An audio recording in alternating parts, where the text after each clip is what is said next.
back. Just wanted to go over a couple of things when we talk about player performance, because that's what my business is based on, about athletes and performance and reaching the highest level, not dealing with peak performance when we're up and down. We want to work on consistently playing at a level that we desire all the time. And so there's a couple things that I wanted to go over in this video in talking about regarding impressing coaches and scouts, because a lot of times a lot of players at different sports, or specifically whether it comes to hockey and stuff like that, there's a lot of showcases throughout the course of the year. And I want to make sure that everyone understands from a parent standpoint, or even a player, whether at the youth level, junior level, or collegiate level, or even at pros, what are some important things that coaches and scouts really look for, and what can differentiate things to help you along the way. So number one, when we're talking about what can help you, is the passion that you bring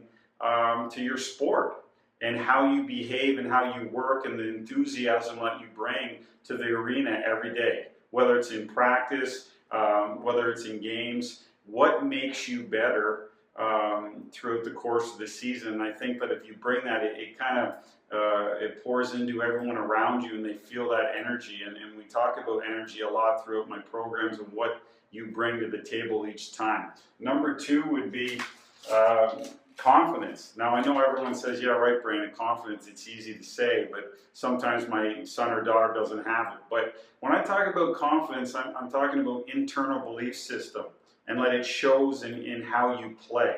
And that's something that every athlete needs to get better at these days, is learning to have that internal confidence, so they play at the highest level that they have in order for optimal performance, and that it can showcase your play. When it comes to showcases for scouts and coaches, they're looking at this stuff all the time. And so I think as players, we need to understand that we're constantly being watched, and that you have to understand that this is your opportunity to do well. And by the way you behave, the way you work, the way your body language is, it's important that you raise that and make sure it's at its best. And number three, and my last point would be, is habits.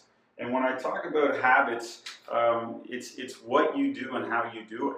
And so making sure that our work ethic, which like everyone talks about these days, is on a scale of 1 to 10, it needs to be up around 10 consistently, not up and down. Remember, we talk about peak performance. When you go up, you go down. The greatest players I played with were the best at being consistent. That's why they were the best. And so it's important that when we talk about habits, you have to check in and ask yourself, where am I at right now? How was I performing in the game tonight? Or how was I in practice today, on a scale of 1 to 10? And I think that when we check in and start asking ourselves these questions on a consistent basis, I think that we'll start to get better on a more consistent basis. So I just wanted to go over those 3 points: the passion, confidence, with that internal belief, and your work habits. Make sure you check in with those, and I'm sure that your game will improve.